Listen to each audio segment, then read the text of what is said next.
광주 전남권 뉴스입니다.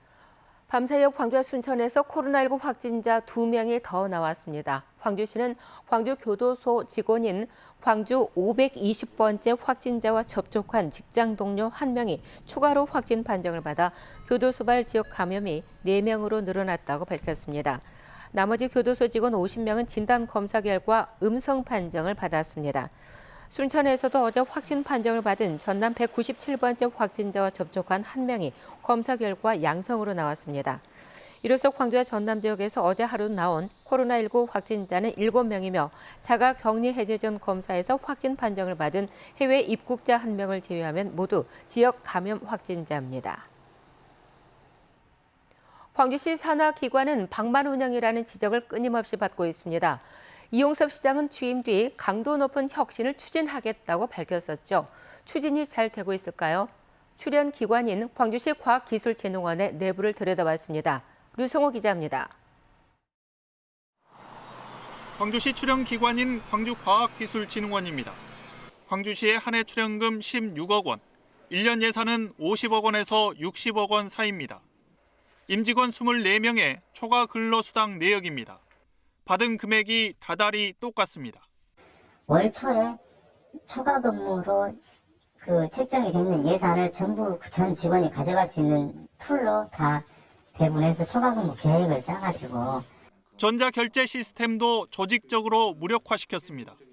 전자결제 시스템으로 바뀌니까 좀 그게 어렵잖아요.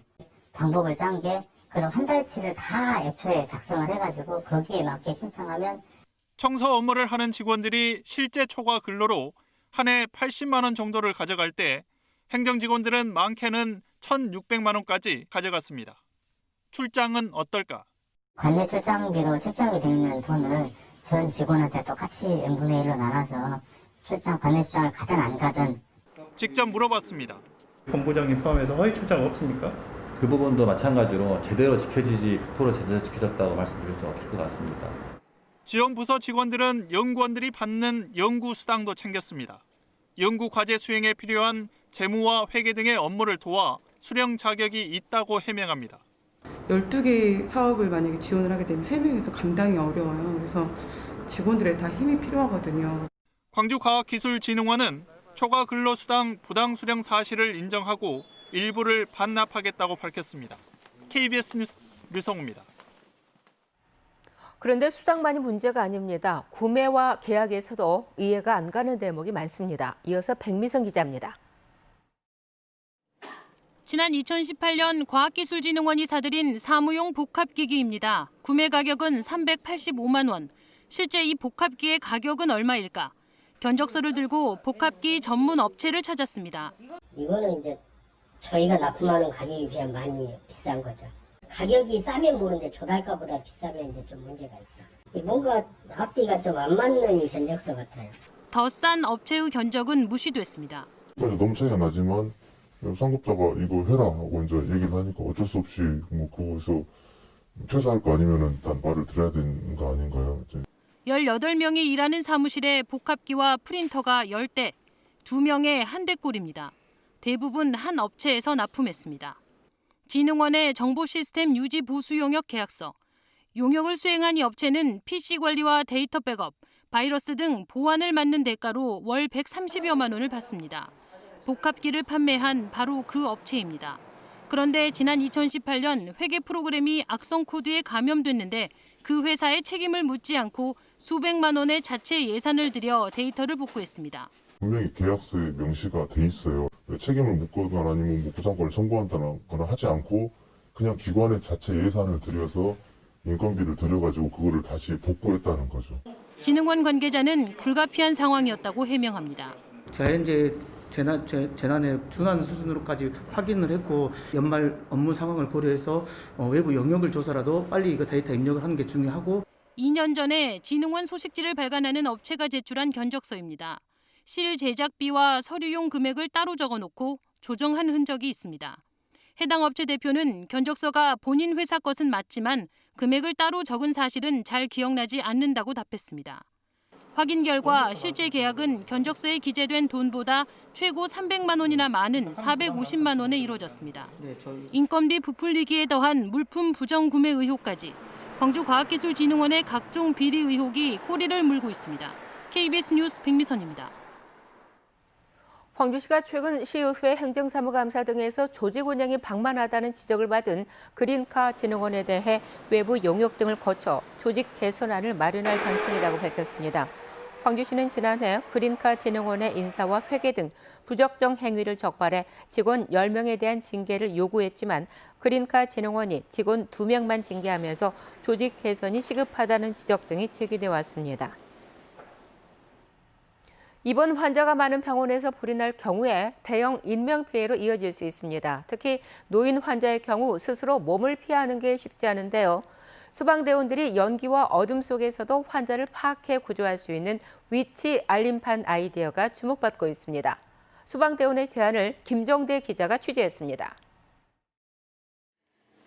자욱한 연기 속에서도 선명하게 보이는 빨간색 알림판을 따라 소방대원들이 환자 구조에 나섭니다. 와상 환자라는 문구의 이 알림판은 혼자서는 거동이 어려운 고령 환자들의 병실을 표시해둔 겁니다. 특수칠을 발라 연기 투시 랜턴으로 비추면 어디서든 눈에 띄도록 제작됐습니다. 평범한 알림판처럼 보이지만 1분 1초가 급한 화재 시에는 환자의 위치를 한눈에 알아볼 수 있도록 길잡이가 됩니다. 대형 인명피해로 이어지는 요양시설 화재. 2년 전 경남 밀양 세종병원과 2014년 전남 장성의 요양병원 화재는 참사로 이어졌습니다.